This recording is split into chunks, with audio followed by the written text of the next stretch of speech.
Hello बच्चों, कैसे हो और क्या चल रही है आप लोग की पढ़ाई। आज हम लोग कार्टिक सेकंड वीडियो लेक्चर पर आए हैं। फर्स्ट वीडियो लेक्चर में मैंने आपको रेट ऑफ रिएक्शन निकालना बताया और है ना, और उसके बाद उसमें जी order of first order reaction का रेट कांस्टेंट कैसे निकाला जाता है वो बताया मैंने। ठीक है, तो आज हम उसके पहले प्रैक्टिकल्स देख रहे हैं, उसके क्वेश्चंस कैसे आते हैं फर्स्ट ऑर्डर रिएक्शन के, वो देखेंगे फर्स्ट। तो इसमें देखो हाफ लाइफ दिया हुआ है, फर्स्ट ऑर्डर रिएक्शन है 60 मिनट है। How long it will take to consume 90% of reactant. ठीक है, तो बहुत ही सिंपल सा क्वेश्चन है फर्स्ट ऑर्डर रिएक्शन का।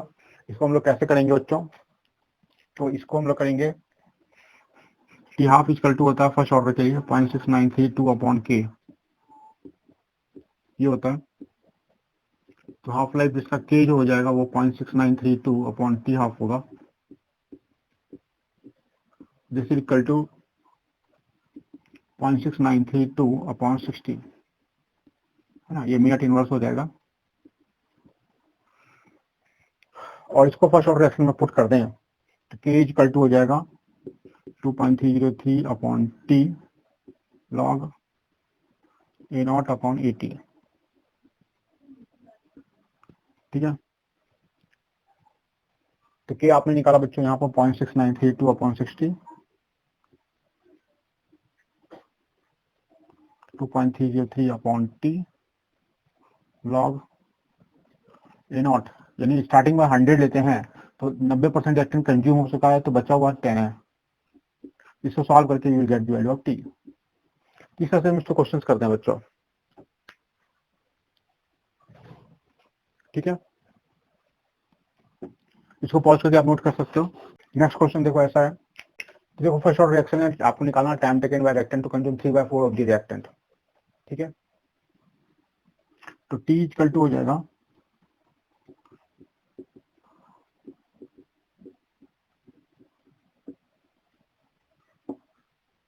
3/4 ऑफ द रिएक्टेंट कंज्यूम हो चुका है, तो ये अगर 1 लेते हैं तो ये 1/3/4 इसमें कंज्यूम हो जाएगा।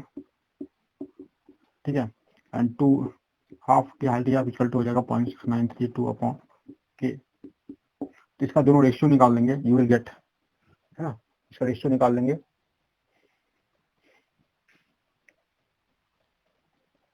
ठीक है, तो ये हो जाएगा दैट इज 2.303 बाई के 2 log 2।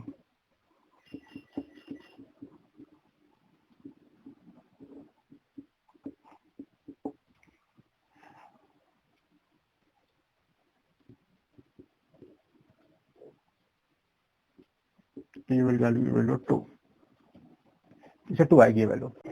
एक और क्वेश्चन देखो इस पर बच्चों, calculation of order of reaction निकालना हमें है, तो हम कैसे निकालेंगे, देखेंगे calculation of order of reaction.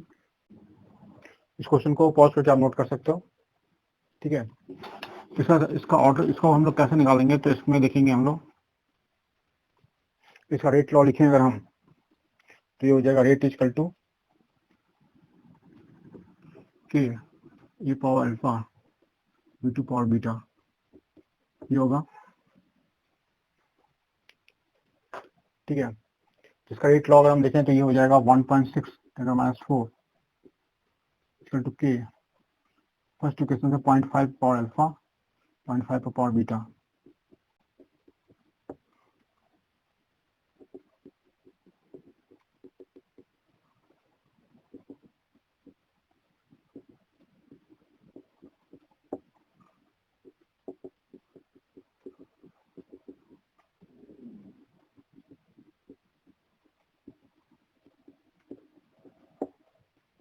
तो देखो बच्चों, अगर हमें बीटा चाहिए तो हम डिवाइड कर सकते हैं बिटवीन 2 and 1, 2 and 1 को डिवाइड करेंगे तो क्या हो जाएगा 3.2, 2 and 1 को डिवाइड किया तो क्या आएगा बच्चों 3.2 × -4 upon 1.6 × -4 equal to 1 upon 0.5 power beta. ये भी 2 हो जाएगा, 2 इक्वल टू 2 पावर बीटा, यानी बीटा इक्वल टू 1। तो यहाँ बीटा के रिस्पेक्ट में ऑर्डर 1 हो जाएगा, और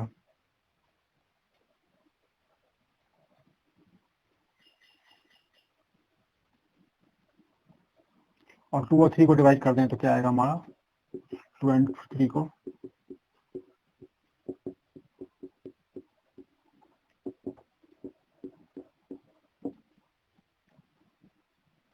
ये हो जाएगा 2 पावर 0 यानी अल्फा इक्वल टू 0। तो विथ रिस्पेक्ट टू ए ये अल्फा ये 0 ऑर्डर रिएक्शन है विथ रिस्पेक्ट टू ए, तो रेट इक्वल टू हो जाएगा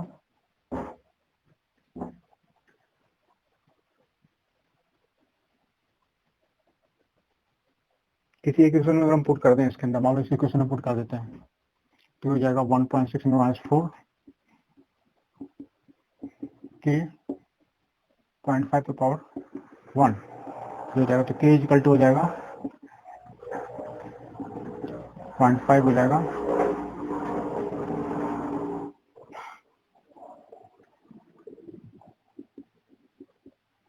के की वैल्यू आ जाएगी।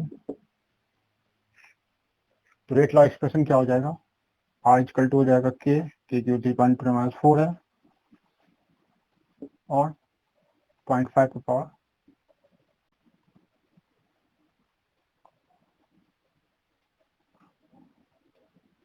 1।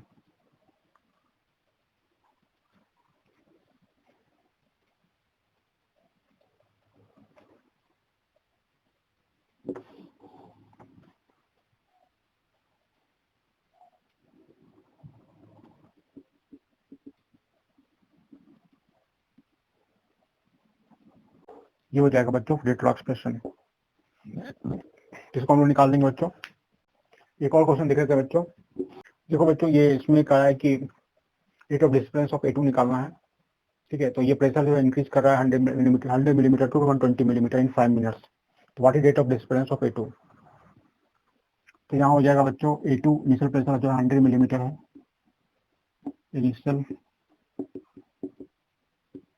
ये 0 का after time t 100 minus x और हाफ x ये हो जाएगा। तो आप इसमें कर सकते हो 100 minus x plus half x equal to 120। तो एक्स कैंसिल हो जाए तो हाफ एक्स इक्वल टू कितना हो जाएगा 20, x equal to 40। Rate of disturbance of A2 कितना होगा,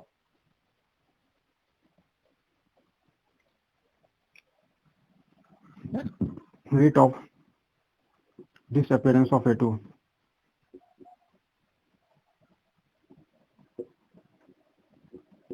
x अपॉन टी यानी 40/5 यानी कि क्या हो जाएगा 8 मिलीमीटर पर मिनट। ये rate of disappearance of A2 होगा ये x अपॉन टी। ठीक है बच्चों, इससे थोड़े क्वेश्चन पे आते हैं जिसको हम देखेंगे।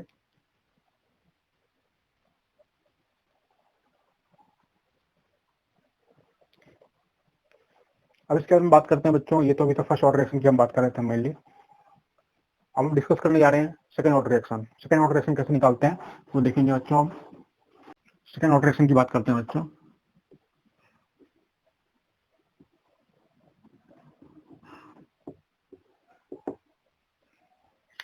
जैसे कोई रिएक्शन दी गई है ए कन्वर्टिंग इनटू प्रोडक्ट,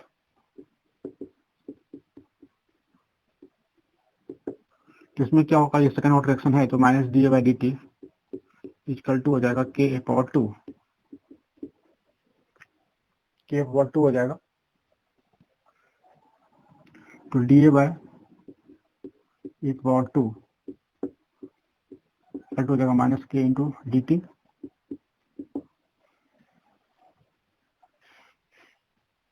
इसका इनिशियल कंसंट्रेशन ए नॉट है, आफ्टर टाइम टी कंसंट्रेशन 80 है, ये टाइम 0 टी होगा। तो के इक्वल टू हो जाएगा 1/t इंटू 1/80 माइनस 1/A0। ये होगा रेट कांस्टेंट के। This is for second order reaction. Second order reaction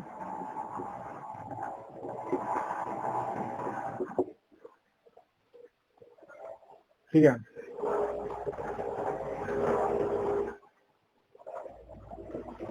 और इसके बाद हम इसमें देखें तो हाफ लाइफ रिएक्शन अगर हमको निकालना है और half life of reaction, half life of reaction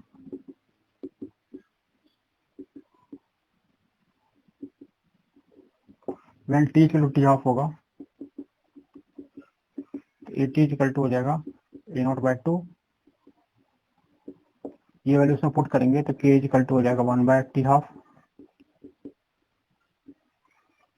2 upon A nought minus 1 by A nought, तो T half is equal to हो जाएगा 1 बाय ए नॉट इंटू के, ये होगा अच्छा टी हाफ की value 1 by A not into के।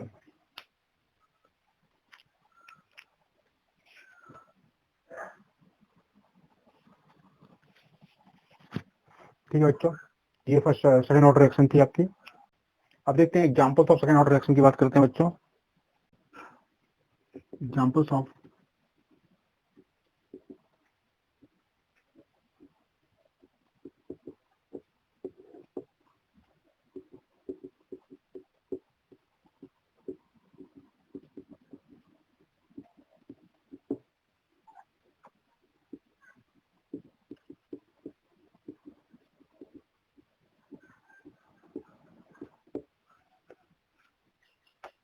इसका जो रेट होता है, ये अल्कलाइन मीडियम में हाइड्रोलिसिस कर रहे हैं तो रेट इज टू हो जाएगा के,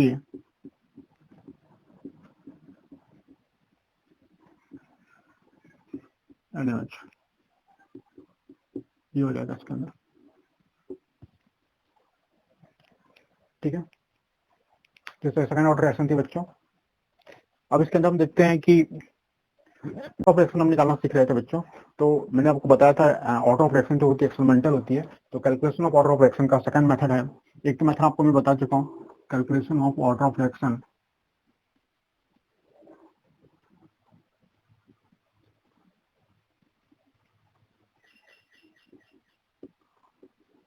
ठीक है, तो सेकंड मेथड है इसको निकालने का।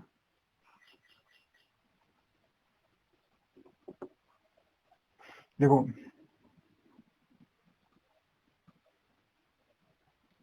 फॉर जीरो ऑर्डर रिएक्शन बात करते हैं, zero order reaction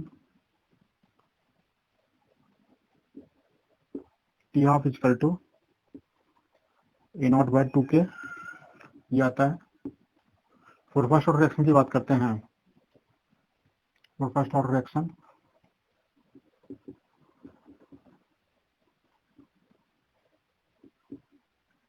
T half equal to 0.6932 upon K. And for second order reaction की बात करें, for second order reaction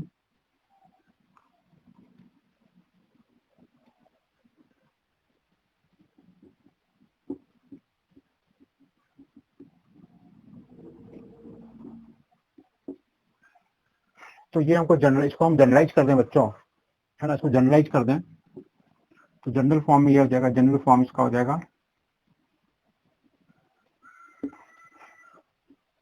T half is equal to at equal to 1 by A not power n minus 1।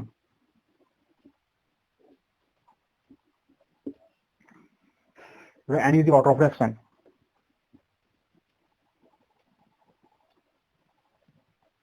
ठीक है, n is the order of reaction इसमें देखेंगे तो इस method से भी हम ऑर्डर ऑफ रिएक्शन निकाल सकते हैं। इसको कई सारे डाटा दिए रहेंगे, उसके हेल्प को सॉल्व करके हम उसमें हाफ लाइफ से ऑर्डर ऑफ रिएक्शन निकाल सकते हैं बच्चों। तो देखो इसमें क्या करेंगे, तो देखो बच्चों इसमें हाफ लाइफ पीरियड आपको दिया गया है 50 मिनट है इनिशियल कंसंट्रेशन। व्हेन कंसंट्रेशन को उसके पहले वाले का हाफ कर दिया गया तो हाफ लाइफ भी 25 मिनट्स हो जाती है। तो आपको बताना ऑर्डर ऑफ रिएक्शन क्या होगी इस क्वेश्चन में। तो इसमें हम वही अपना बेसिक जो हम इसमें लगाएंगे, हाफ लाइफ और कंसंट्रेशन में रिलेशनशिप जो हमने आपको देखा था अभी। तो टी हाफ इक्वल टू हो जाएगा A not power n minus 1। ठीक है, इसका हाफ लाइफ 50 मिनट्स है।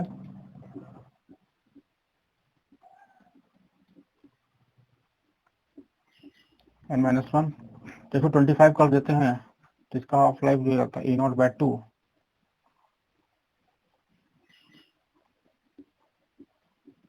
n minus 1। इसको हम डिवाइड करते हैं बच्चों तो क्या हो जाएगा, ये फर्स्ट इक्वेशन, ये सेकंड इक्वेशन हो गई। तो 50 अपॉन 25 इक्वल टू 2 पावर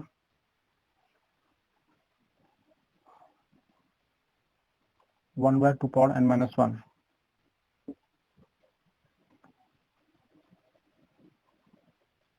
ये हो जाएगा 2 पावर 1 माइनस एन हो जाएगा, तो 1 minus N equal to 2, 1 minus N equal to 1, यानी एन इजकल टू 0, यानी ये जीरो ऑर्डर एक्शन होगी, इसी zero order.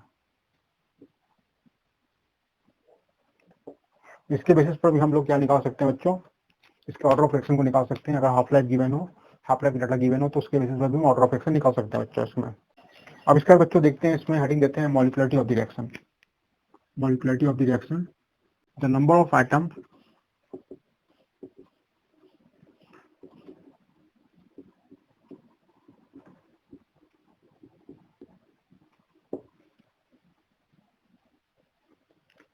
that must collide simultaneously, that must collide simultaneously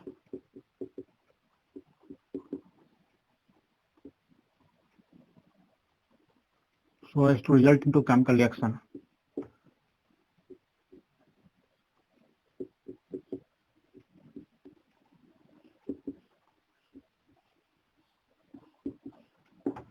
Is molecularity of the reaction, इसको molecularity कहते हैं बच्चों, ठीक है। तो molecularity जो होती है, नंबर ऑफ एटम, आयन और molecule that must collide simultaneously so as to result into chemical reaction. तो होता क्या है, जितने molecule number of collision collide कर सकते हैं, साइमल्टेनियसली कोलिजन कर सकते हैं, तो उसको उसकी molecularity कहते हैं उस रिएक्शन की, ठीक है। तो इसमें आप देखो क्या होता है, जैसे मान लो किसी भी रिएक्शन की मॉलिक्युलरिटी या तो 1 होती है ना, या 2 होती है, या 3 होती है। 3 से ज्यादा मॉलिक्युलरिटी किसी रिएक्शन की नहीं होगी, तो मॉलिक्युलरिटी ऑफ एनी केमिकल रिएक्शन में बी 1, 2 और 3। मॉलिक्युलरिटी ऑफ एनी केमिकल रिएक्शन में बी 1, 2 और 3, 1, 2 और 3 हो सकती है। यानी सो आप फिजिक्स में पढ़ोगे बच्चों, तो जब कोलिजन की बात होती है तो साइमल्टेनियस कोलिजन जो हो सकता है 3 से ज्यादा मॉलिक्यूल का एक साथ नहीं हो सकता, ठीक है। और देखो, जैसे किसी एलिमेंट्री रिएक्शन की बात करते हैं, एलिमेंट्री रिएक्शन में अगर देखी जाए, यानी एलिमेंट्री रिएक्शन की बात करें, यानी कि सिंगल स्टेप रिएक्शन की बात करते हैं, है ना। फॉर एलिमेंट्री और सिंगल स्टेप रिएक्शन, एलिमेंट्री और single step reaction, single step reaction, है ना। The number of atom, the number of molecule of reactant, molecule of reactant participated in reaction, participated in reaction is its molecularity, ये इसकी मॉलिक्युलरिटी होती है बच्चों, ठीक है। जैसे मान लो, है ना, एलिमेंट्री रिएक्शन, ये सिंगल स्टेप रिएक्शन की बात अगर हो रही है तो, ठीक है। अगर यह मल्टी स्टेप रिएक्शन है, तो मल्टी स्टेप रिएक्शन तो ओवरऑल मॉलिक्यूल का कोई सिग्निफिकेंस नहीं होता, हर स्टेप की अलग अलग मॉलिक्युलरिटी होती है। फॉर मल्टी स्टेप और कॉम्प्लेक्स रिएक्शन की हम बात करते हैं, फॉर मल्टी स्टेप और कॉम्प्लेक्स रिएक्शन यानी कि कई स्टेप में जो रिएक्शंस होती हैं, मल्टी स्टेप और complex reaction, overall molecularity has no significance, overall molecularity has no significance,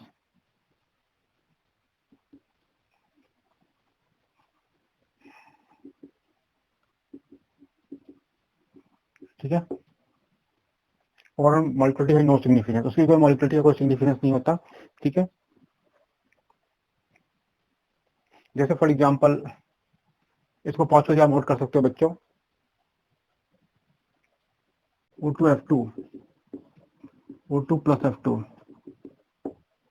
इसका रेट जो हो जाएगा, ये सिंगल स्टेप रिएक्शन है, इसकी मॉलिक्युलरिटी भी 1 होगी, ऑर्डर भी 1 होगा। Molecularity 1, molecularity 1 and order of reaction is also equal to 1।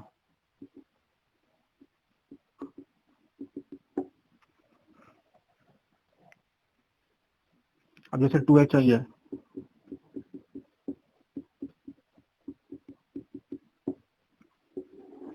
ये भी सिंगल स्टेप रिएक्शन है तो रेट इक्वल टू हो जाएगा, इस रिएक्शन का ऑर्डर भी 2 होगा, HI का स्क्वायर, ठीक है, और इसकी मॉलिक्युलरिटी 2 होगी, ये सिंगल स्टेप रिएक्शन है, ठीक है।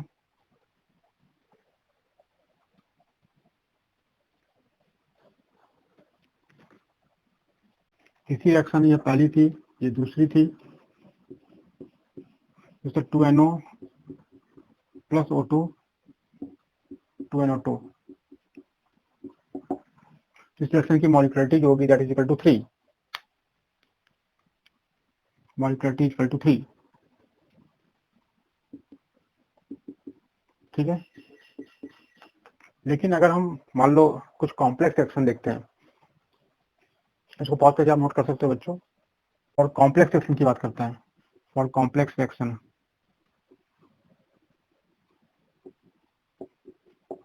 That is 2N2O5 converting into 4NO2 plus O2, ठीक, कॉम्प्लेक्स रिएक्शन है बच्चे, ये कई सारे स्टेप में है, वो आपको आप रिएक्शन को देख के नहीं बता सकते, उसका इनको डाटा आपको इन्फॉर्मेशन गिवन होगा कि वो मल्टी स्टेप या सिंगल स्टेप रिएक्शन है, उसके बेसिस पर चीजों को बताओगे। तो इस रिएक्शन में क्या होता है, इसका स्लो स्टेप जो होता है N2O5 converting into NO2 plus NO3, ये स्लो स्टेप है, और इसमें क्या होगा N2O5 plus NO3, this is fast step is converting into 3NO2 plus O2, ये slow step and fast step है, ओवरऑल स्टेप जो हो जाएगा इसका 2N2O5 जिसकी converting into 4NO2 plus O2। तो देखो ये चीज आप ये भी ध्यान रखना बच्चों, इसमें अगर कोई रिएक्शन मल्टी स्टेप रिएक्शन है तो order of reaction decided only by slow step, है ना। For multi step reaction, for multi step reaction की हम बात करते हैं, फॉर मल्टी स्टेप रिएक्शन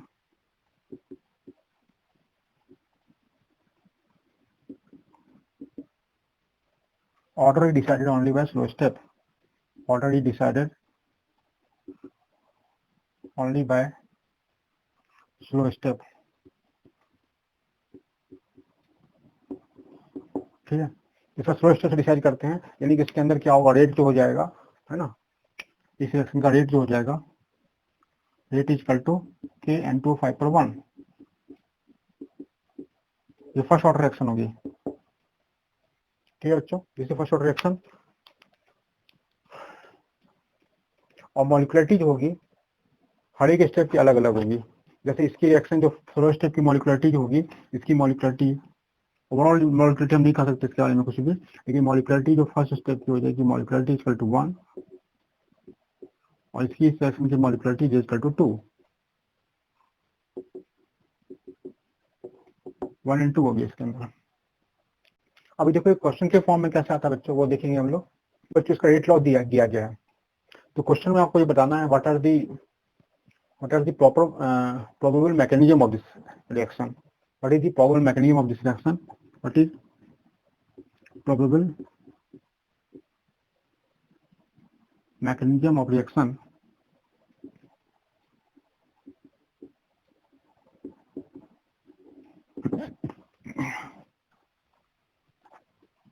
तो देखो इसका मैकेनिज्म हम कैसे लिखेंगे, देखो ये स्लो स्टेप है, और ये जो रेट लॉ है स्लो स्टेप को डिसाइड होता है, तो स्लो स्टेप में क्या आएगा बच्चों, NO2 प्लस F2, इसी कन्वर्टिंग इनटू ये स्लो स्टेप होगा NO2F प्लस F, ठीक है, ये स्लो स्टेप हो जाएगा। और फास्ट स्टेप में क्या हो जाएगा बच्चों, NO2 plus F converting into fast step में कन्वर्टिंग इनटू NO2F, तो ये दो स्टेप हो जाएंगे, 2 स्टेप में रिएक्शन होगी। स्लो स्टेप हमने इसके रेट लॉ के बेसिस पे लिख दिया है, ठीक है बच्चों। और इसमें दूसरी तरफ से क्वेश्चन आ सकता है बच्चों कि इसमें आपको स्टेप्स दिए गए हों और मैकेनिज्म लिखना हो, वैसे क्वेश्चन भी आ सकते हैं, तो उस तरह के क्वेश्चन दे रहा हूं मैं आपको। This is fast step, this is slow step, ठीक है। तो इसका रेट लॉ अगर हम लिखेंगे बच्चों तो क्या होगा,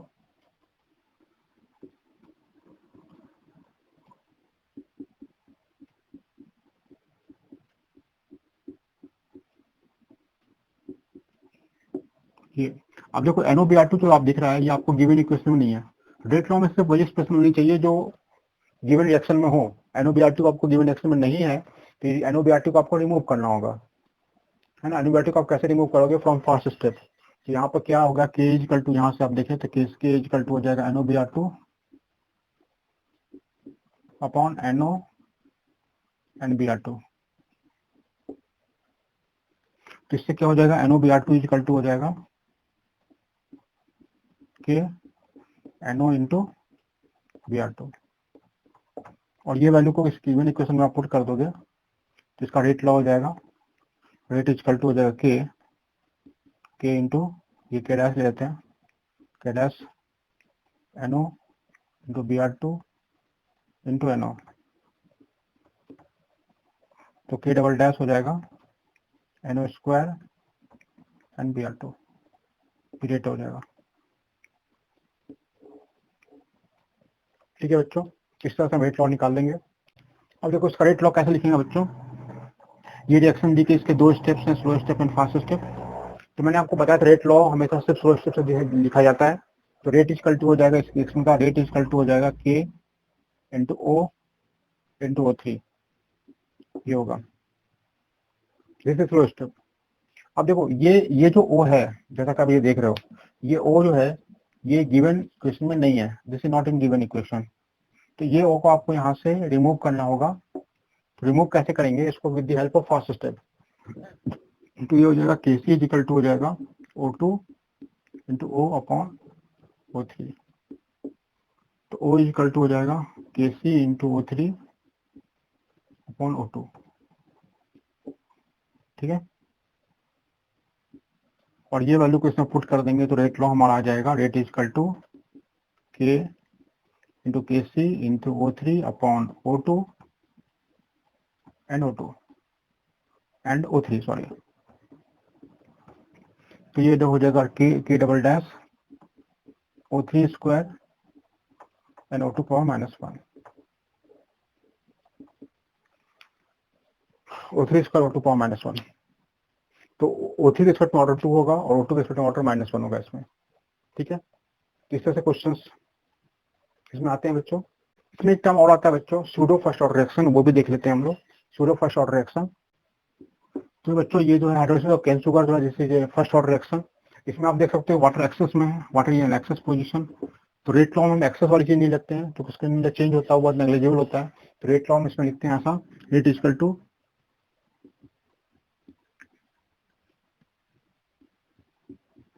पावर 1। तो रिएक्शन, जिस रिएक्शन की भी मॉलिक्युलरिटी 2 होती है, ऑर्डर 1 होता है, उसको हम लोग कहते हैं सूडो फर्स्ट ऑर्डर रिएक्शन। इसकी रिएक्शन की मॉलिक्युलरिटी जो है इक्वल टू 2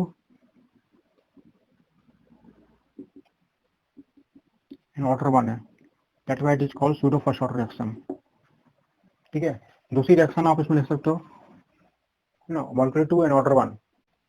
इस रिएक्शन के भी आप देख सकते हो वाटर इसमें एक्सेस में है, तो इसमें सॉरी ये H2 नहीं आएगा। ठीक है, तो इस रिएक्शन की भी मॉलिक्युलरिटी 2 होगी, ऑर्डर 1 होगा। तो इसी मॉलिक्युलरिटी इक्वल टू 2